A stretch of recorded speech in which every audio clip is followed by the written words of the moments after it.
So, hi all, welcome back to my channel pysparkpulse. So in the second video, I will be discussing about what is big data and like some terminologies related to big data and like what were the earlier technologies and what were their disadvantages, how we overcome them, and what is the most trending technology which is used in big data currently. So let's first look at a definition of big data. What is big data? So big data is a collection of data that is huge in volume, yet growing exponentially with time. It is data so large in size and complexity that none of traditional data management tools can store it or process it efficiently. So it has, as I said accurately, as the data volume is high. Every day we are getting a lot of data increasing in volume, right? As the social media is growing, uh, and everything is switching toward digital, less people work is done, and so there are uh, a lot of sources for the data. A lot of technologies has been developed which are capturing data, and like that is used to develop certain insights, certain information which brings some values, and which helps to ease our life actually. So this is all related to what is big data. Let us discuss about 5 V's of big data. So normally, like we discuss about 3 V's, that is volume, variety, and velocity. But let's discuss about 5 V's. Volume, like size or amount of data. Obviously, this is very important. One of the most important V's of big data. Uh, like as the size of the data will increase, there will be challenges for us because we are having systems which are not capable of handling a lot of terabytes, petabytes of data, right? So like to handle this volume of data, there are different technologies developed how we can solve this issue. And the variety, obviously the data that we generally use, that they generally use in the dbms system was or dbms system was structured data in a tabular form, right? But now we are having in the data as a semi-structured form, unstructured form, videos, json file, photos, you know and data captured from social media generally are in the form of this videos and photos only. So these are like variety of the data, and these are like this is very important aspect, whatever solution that we come up should be able to handle the variety of the data. Okay. Then the velocity, then speed at which data is coming, right? This is very important factor because in the world of big data, there are certain scenarios in which the data is coming like very continuously, you can say, right, in a very good speed in a current time, right? So for example, you can take the scenario of an atm, right, where we are taking the transaction. Okay, we are doing a certain transaction, and suppose we did a transaction and our money didn't come out because of some issue, server issue, network issue, whatever issue we can suggest, right? And so in your you get an sms that the money has been debited, right? So at an instant, like it should be the instant the transaction should be it should be undone, right? You should get another message that is the amount is credited back to your account.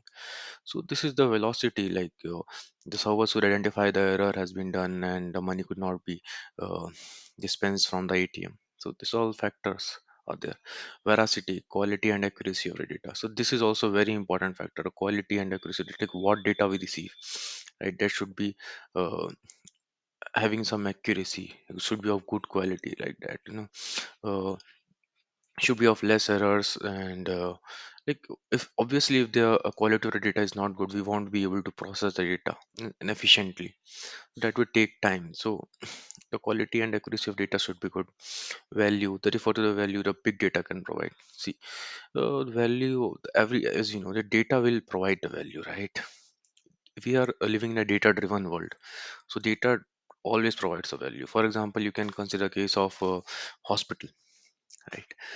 So there are multiple machines which are generating the data throughout as they are kept on, right? And reading the patient's data, doing diagnostics, everything generates data in a like super time, in a super fast time, right? They are generating a huge amount of devices are connected to the patient, and they are continuously generating data. So this all like they are providing the value so that diagnosis of the patient can be done accurately. Okay. So these are 5 V's. Now, what is big data tech? So we can see this monolithic and distributed system. We are having two types of system in which we can establish and like set up our big data technology. Monolithic large single system only. Distributed system is a collection of multiple individual systems, if we can say, right? Let me put in presentation mode only. Okay. So a distributed system is a collection of multiple individual system. To handle big data, distributed system is preferred, as in this case we increase resources, the power also increase proportion. So what does this mean? To handle big data system is preferred, as in this case we increase resources, the power also increases proportionally. So this means like, let me say, for example, we are having x machines, right? And the power we get from this machine is 2y. Suppose let us consider as y only. Y power we are getting from this machine, right? So now, while in the case of monolithic system, if we make the machine as 2x, right, the power will not be 2y. Okay, the power will not be 2y for monolithic, right? But in case of distributed system, when we make the power as 2x, the machine number of machines as 2x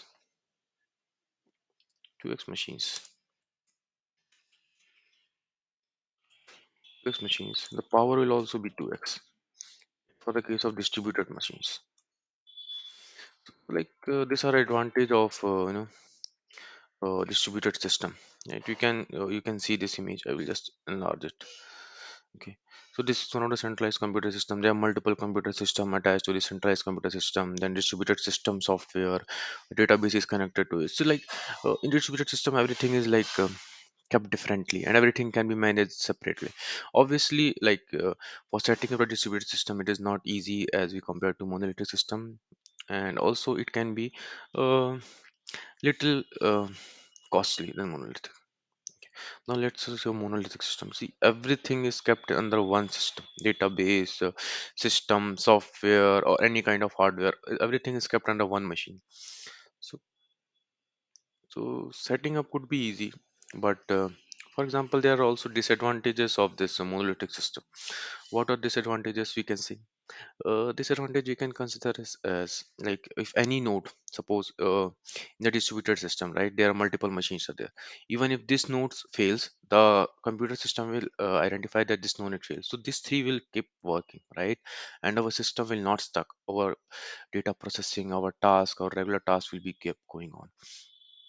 But suppose for the monolithic case, right, if we are increasing the number of hardwares like uh, in the monolithic machine, and suppose this node gets stuck, so whole system will be ruptured, right? The processing, the work will be stopped in case of monolithic system. So these are like disadvantages of monolithic system. Okay. And currently we are using this distributed data distributed system only, so that our pre-processing and multiple processing can be done of the data, storage of the data can be in good form. So yeah, distributed system is preferred. That's why I've written. And this is like the proportionality of power and the machines. Let's go to the next slide. A Hadoop overview. So what is Hadoop? Well, generally, like when we talk about Hadoop and the people who are learning big data, they consider as like it is a processing system, right? But Hadoop is not an processing software like a processing system, right? It is an ecosystem to solve big data problem. Like there are many components which are related to Hadoop. So there are many components, like we can say that SDFS, that is for the storage system, Hadoop distributed file system, MapReduce, that is used for distributed processing. In our case, we will be learning Spark, PySpark, yeah, Python, which is Spark is PySpark. Yarn as a resource manager, written under resource negotiator. Then other components like Scoop for data movement, Pig for scripting language. It is outdated, right? Hive, it provides SQL kind of interface to query data. It is still in use for some use cases. Uzi, that workflow scheduler. We'll be using ADF for the Azure cloud. Okay, H-based NoSQL database for the Cosmos DB we can consider. Like I'm just trying to relate with a cloud, right? So in this our video session, our video, we'll be learning about PySpark and architecture of it, about it interview questions and everything. I will be discussing on PySpark because MapReduce is not in use, and also this Spark is like 100 times faster than Hadoop. Let me mention it here. So in the next slide, I will mention. See, MapReduce. Let us discuss about PySpark. So, uh, Apache Spark. MapReduce is very hard and it is replaced by Spark. This is this is correct term actually, right? MapReduce is actually very hard. Uh, what can be done in few lines of Spark code, it takes 100 lines of MapReduce code, right? And also like the thinking of this MapReduce uh, code, like everything we need to keep in. First, we have to map the things, then we have to reduce the thing. The thinking is very, we can say that it is very in a narrow way, but in Spark, it's not like that. And what is Apache Spark? So Apache Spark, it is general purpose in-memory compute engine, which is used for parallel processing and parallel processing of the data. So for the Hadoop system, we can say that SDFS, MapReduce, Yarn.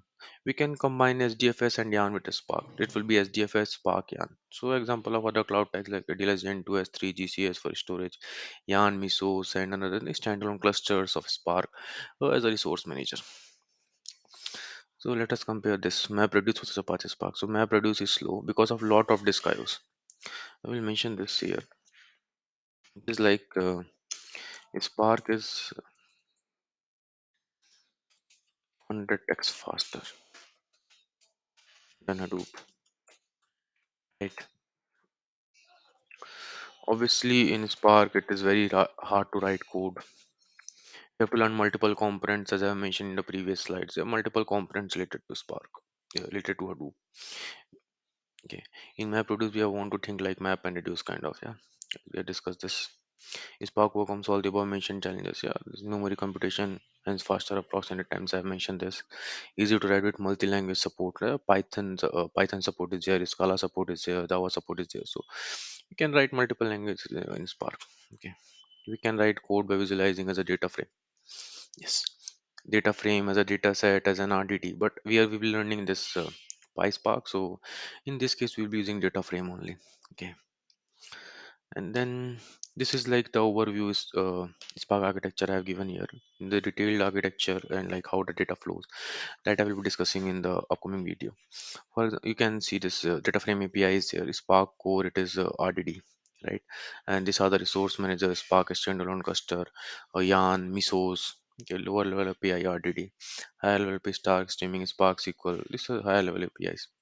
Okay, and data frame we can consider Spark streaming. It is one of the uh, like it is one of the important concept in the current world scenarios. Like we can process the live data which is coming. So so thank you, and please do subscribe my channel and uh, the like button, comment below, and what are topics you want from me. You can definitely post me on the comment in the comment section, and anything, any doubts you are having, you can definitely ping me on LinkedIn or you can comment in my video. That will be very great. Thank you.